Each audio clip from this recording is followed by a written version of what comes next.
Well, howdy in there, folks, or sports fans. We were John C., Roseman, California.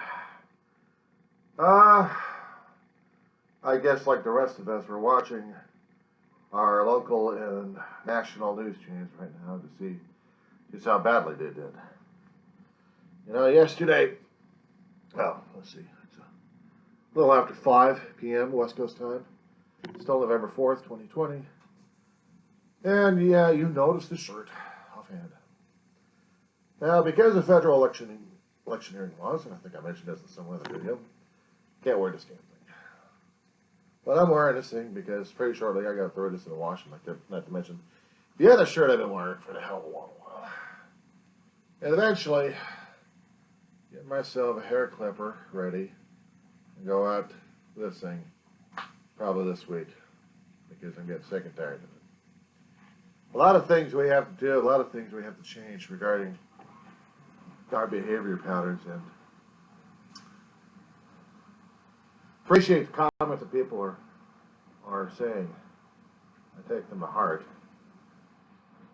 And it's one thing you have to learn about talking to other people is try to be humble and humiliated at the same time. But I'll tell you something, when you have an ego or arrogance going on inside, it's kind of hard to listen to the other person because you think you know everything. And the problem is, growing up as a young kid, and there's a reason why I'm talking about this right here. Because it has something to relate to what I've been studying in American literature in my college course. Is that we think we know better. We think we know everything. And there's an author named Nathaniel Hawthorne. Back in the 1800s, somewhere in there. Yeah. Created a character, wrote a story. And he called it My Kinsman, Monsieur. What the hell is it called? Fuck. Pardon my language, but give me a second. Millionaire. Major Moliere. My Kinsman Moliere. So you can probably Google that or YouTube it and get the gist of what it was about. Now, my instructor was telling me about this particular story and the writing style of Hawthorne. It's point over here. His story, he was trying to put it into a narrative point of view, which was nice, assuming that there is a narrator involved in the situation. Well, if there was, it was an unseen, very unpronounced narrator. Usually when I think of narrators, you're usually writing in the first person degree, but then you switch everything else to a third person degree. Or just write it like any other kind of fiction book. Start up with a tagline, or you start up with a hook, and you draw the reader in. Now, I know throughout the years, throughout the decades, writers do this all the time. At least I know the modern day writers from the 1900s and forward. But 17 and 1800 writers were a different story altogether, different rules. They were still forming them out on how to write. I mean, they could write like crazy, but the thing is, the writing styles were a lot to understand and cope with. If you happen to be an English literature major, and I'm not, but I did study English literature a long time ago, the writing style is a little bit more strict, a little bit more formal, a little more harsher in its language and dialect and tactics. And what they were trying to do is to express themselves one way or another. Now, poets had an interesting way of using whatever kind of flower of the language they use. Shakespeare was notorious for that. He was notorious for it. How to throw the readers off left and right. The and thou and everything else going on. Holy moly. I couldn't get into Shakespeare. As much as I loved reading. that is a class act all by itself, and that you need to have like a doctorate degree to understand Shakespeare, because this man wrote in a style that blew people away to this day. Huge volumes about this guy and his works. So I did rather much read something about from Sir Arthur Conan Doyle and Sherlock Holmes, interpreted by Dr. John Watson. Notice the writing styles of those two. Then you have the English writers who are trying to write their own stories, and it's almost similar to our own, but not quite, because of the language and how we're a little bit more lazier, I hate to say it, regarding the English structure. You compare a mystery from England to today. I'm not talking about just watching the films or watching television. I'm talking about book reading. And how the author tries to set things up. And I noticed that in order to be a popular writer, you would have to get some kind of a major hook to jerk the person in, an action, a setting, a little bit of a dialogue, something that catches your attention. You open up the book, turn to the first page, not the preface, but you get into the chapter, because maybe the preface won't have it. Maybe there isn't a preface. Maybe it's just chapter 1. And it says, boom! Probably in big words, capital words. What does the boom mean? Compared to, there was a dark and stormy night.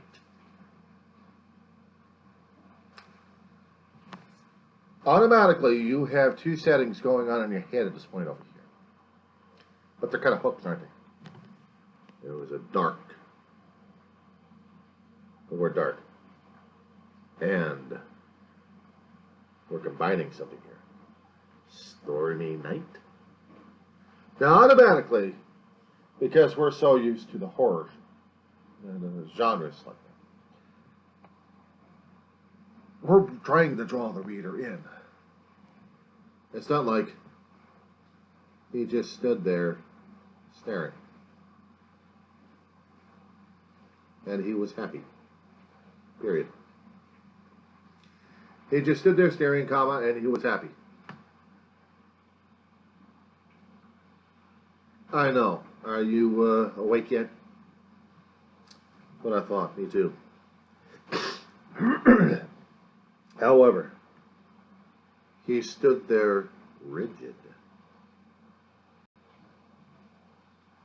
And, comma, and he wasn't happy. Does that give you a little bit of an indication of something? So this is a thing that I keep learning about in English all the time, especially when I keep taking courses and writing more and more. As my own private work, I still need to get published one of these here days, and I'm working on it. It's just taking me too damn long. Long story, and I want to do another video on that one. But, this is the kind of work that I like to get myself into, is to find a scenario and create it and try to find that hook. Because these days the publishers are looking for that. If you get the reader for the first paragraph or maybe the first sentence or two, then maybe, just maybe, you've got an excellent chance of having the next paragraph, then the next sentence, and the next paragraph. Until the reader actually goes through the entire book and says, doesn't say a word, just mind blown. Or else you'll probably look at the damn thing and say, next. Luck of the draw when it comes down for publishers, I've heard.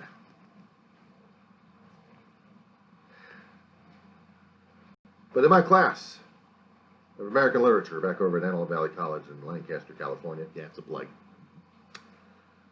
we are studying the pre-colonial up until the 1900s of writers, and only 16 weeks of very selected writers. The latest one we've got coming up is Edgar Allan Poe. And he's going against transcendentalists. He's trying to make a point that writers like Ralph Elmer, David Thoreau, and Ralph Emerson have been trying to show that there is a lighter side in a human being that needs to come out. And from what the teacher had kept telling me about Moby Dick, or Poe's Fall, the House of Usher, or the Fall of House of Usher, or something like that. Yeah, I haven't read those books. I've heard about Moby Dick a great deal. I'd seen the movies. Gregory Peck was pretty damn interesting. I'm not quite sure about Patrick Stewart there. I mean, I love his acting at the time. But to be in a character that way, call me Ishmael. Call me Ishmael. The first few lines are, call me Ishmael. Well, actually, the first 3 words. He's identifying himself. He's putting himself in the first person to put you into the story. And I was trying to explain that to my English professor about this one here. Looking at a story concerning about my kinsman, comma, Major Molyneux, or Molyneux. I know, I'm bad at things. Hold on.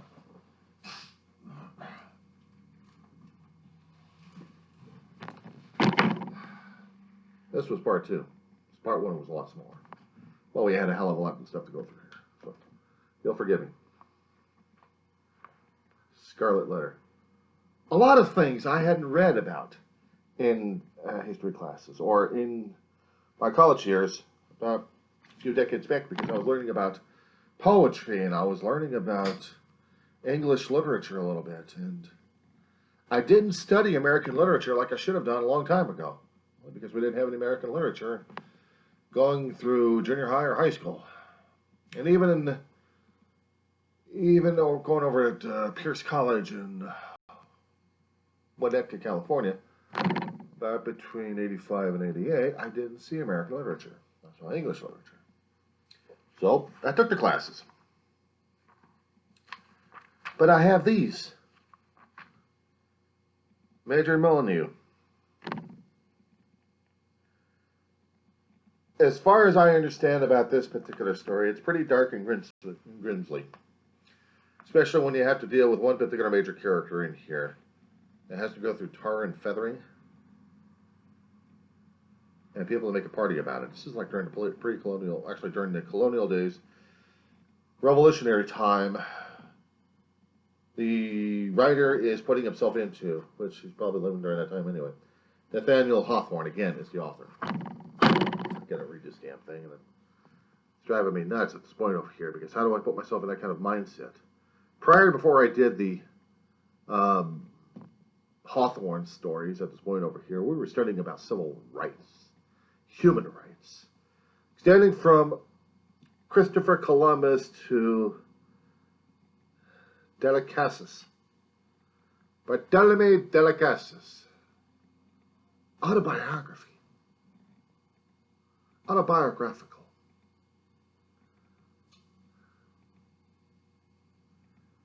All the way through Equiano.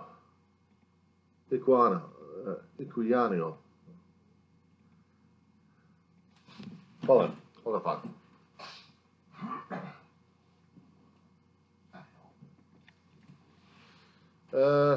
Missing one book. Hang on a second.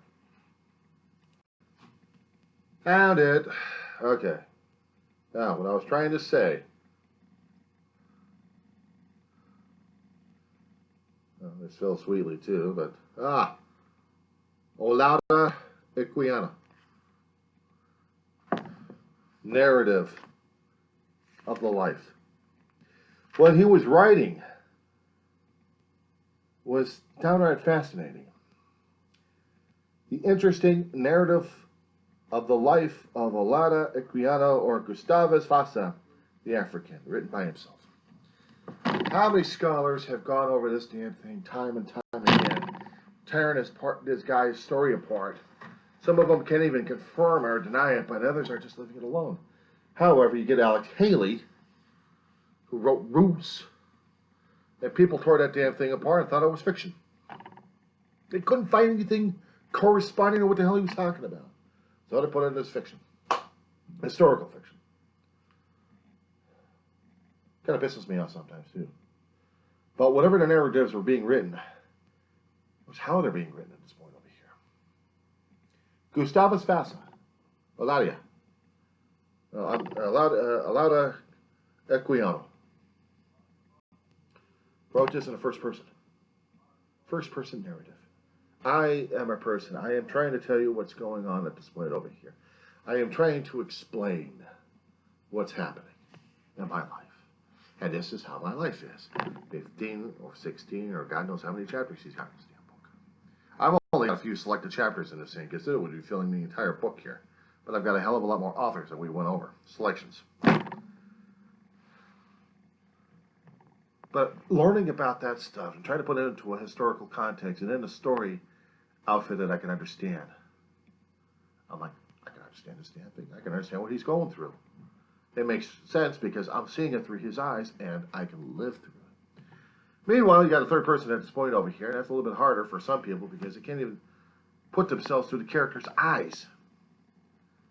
And that's what I was trying to bring home to the instructor at this point over here, because if you're going to be telling something about a historical preference, or you're going to be telling something about a narrative, for me, it's either a first-person narrative or you're just telling a story as is, and it's not a narrative. But then again, here's another thing. Is every story we come across a narrative? Is every story that we come across a narrative? Meaning, okay, you pick up your favorite Agatha Christie. Now, is she trying to write it as a character telling you the story, or is this in a format where you're reading it and it's happening as it is? Now, if you can look at the book and you can look at the words and you're seeing it pop in your head, not the words, but the actions, the scenery, the descriptions of it, you can see it in a 3D version inside your head. And you're seeing it as they're describing it, so you see things popping up. Put on a VR headset, and you're like, wow, man, I see this. That's pretty damn interesting. Well, that's good writing at this point over here. But then what drives me crazy is when somebody says, well, a character is doing it. What character? Because you just established them. You just established them. Now, is he doing a first person or a third person? He cannot be a third person. Unless he's doing a third person, starting off to let you know, this is a character narrating the whole damn thing. Identify himself as a first person. And then everything else as a third person. Fly's point of view. With multiple eyes looking at everything. Everything the fly sees, you're seeing. Or actually get binoculars. You get binoculars. And you're looking at something. You're seeing the story play out before your eyes. You're seeing the play. You're seeing the play. You get opera classes and you're an opera, and you're seeing this going on. And your classes focus from one point of view to another point of view. But they're telling you the story. You're not telling anybody the story. You're watching it. Third person point of view. You're watching it. You're not involved. You're not immersed. You're an observer. So how can you be a narrator without being a first person involved in a situation or without being named? And that's the thing I have a problem with concerning about writing styles like this. And not to mention having a professor driving me nuts at this point. Because that doesn't make any sense. I have written stories in my years. I have gotten criticism by different writers, and not to mention English teachers. How to use a narrative. When I have a history professor at this point over here, actually an English professor, telling me on one particular point of view concerning about this guy, I'm like, oh, no. I know. I should be having a nice, polite discussion with the professor at this point over here. And I shall certainly tell her that. Because I think she's mistaken. I'm not a professor of any sort. Okay, I don't have any other degrees. That's why I'm going through college, to earn my degrees the hard way. to learn from everybody else.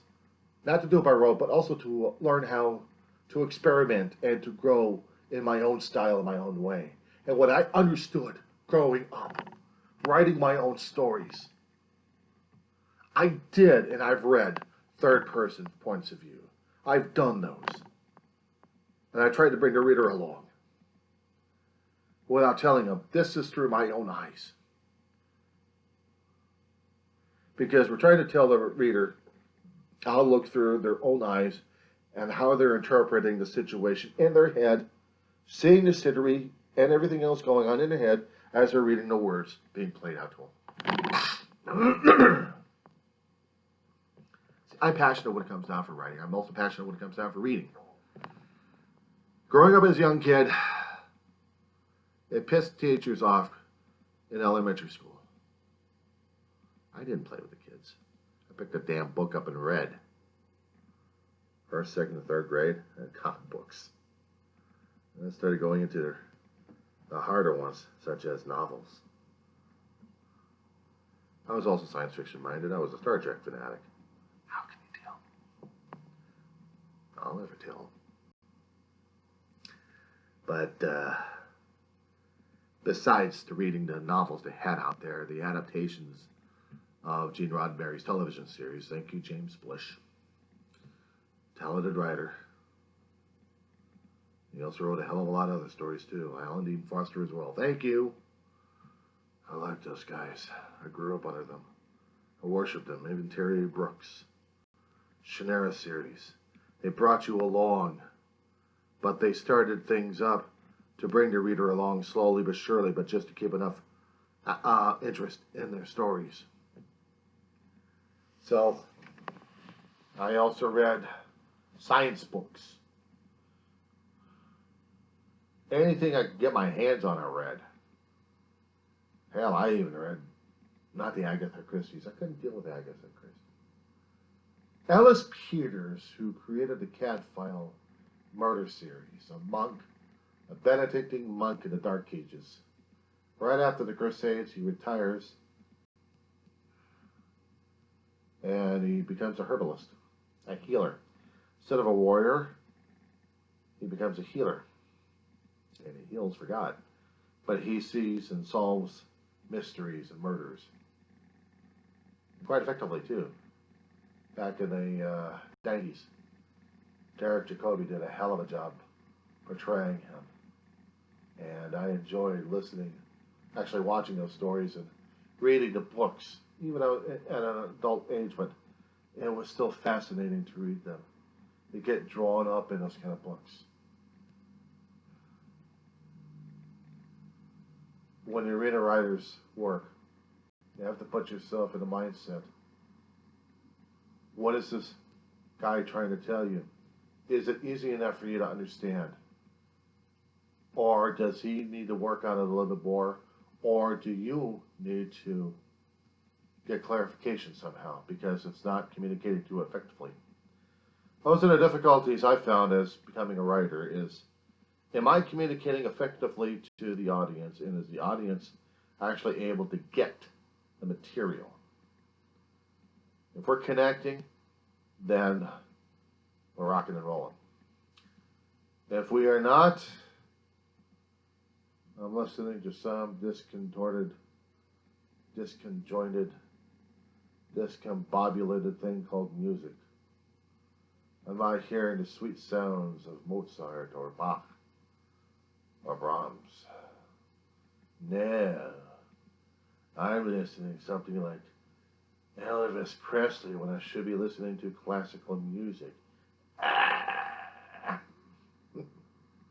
But still, that's what I've been dealing with over the past 2 or 3 months going to school. English literature. No, American literature, actually. Now we're getting into Poe. We're going to be getting into Melville. We're going to be getting into Emily Dickinson. We're getting a guy named William Apix. I think we're skipping him. Oh, I'm sorry, not Apix. Apers. Getting into Hawthorne. The wonderful world of literature And it's all blowing your mind. And the thing of it is, what I love about writing, it's supposed to blow your mind because you're open to a lot of new ideas, new concepts. The writers are trying to tell you something. In their own words, they're trying to tell you one thing or another, how to take you on an adventure, but also how to give you a message one way or another. When I take the classes, I'm also trying to take them for English requirements, but challenge. The challenge. Challenge to better myself, challenge to write better, but also to understand. Growing up and being a young adult, getting kicked out of high school because you graduated, and now you're confronting college, either as a 17, 18, 19, 20, maybe even 16-year-old if you're lucky. Be that smart. Be hiding out in the universities, not the community college levels, unless you couldn't qualify. Then you go back to the bargain basement. But even bargain basement, you're supposed to be picking up some good deals, some good knowledge, some working bases, so you can work your way up to the university levels. I'll stick with the bargain basement for right now. I'll pick and say thank you very much. But, no.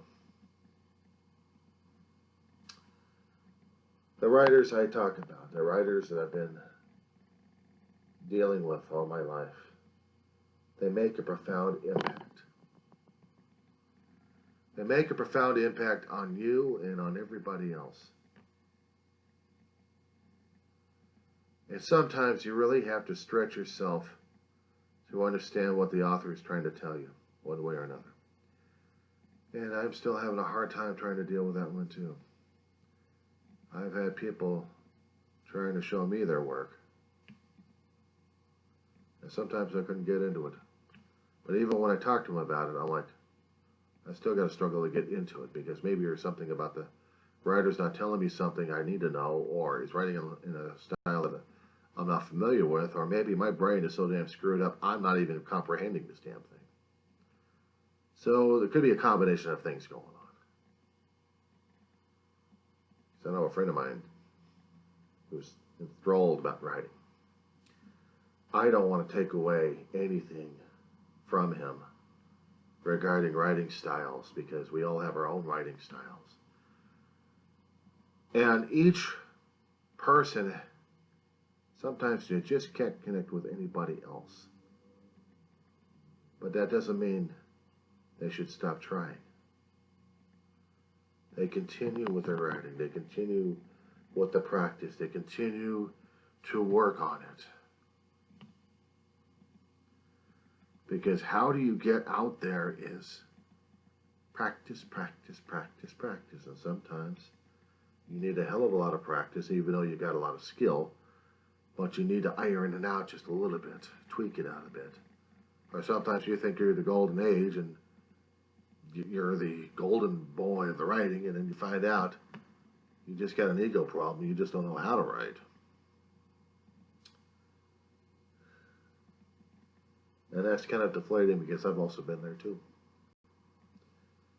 I showed previous writings when I was a young teenager, and I get dismayed by it. And then I had to pick up the damn pen again and try again. Different stories, different styles. I had one science fiction club when I was a young adult who wanted to lobotomize me and my character. They couldn't stand the writing style. They couldn't stand me picking up on their particular character. They wanted me to write about. And I put my character through a hell of a lot of grief, and I laughed at him while I'm writing because I can see the action happening. I can see what's going to happen. And I'm enjoying the damn joke. But the other people saw it differently, and they saw, you're picking on this poor character too much. You can't do that. We're going to lobotomize you. I said, hell with you guys. No one's lobotomizing me or my damn characters. And nobody's lobotomizing my dreams unless I say so. And I don't say so. They motivate me. They're part of me. They're part of me. And when you write, you hear them, you see their life through their eyes. You go through their pain, their suffering, their trials and tribulations, and their triumphs. You feel their joy. You feel everything. They are part of you and you're a part of them. People may think it's psychotic, but when you're a writer, you're always psychotic. I'm sorry. There's nothing normal about being a writer. I always throw this out a long time ago, and I'm still throwing it out to a great number of you. Define normal.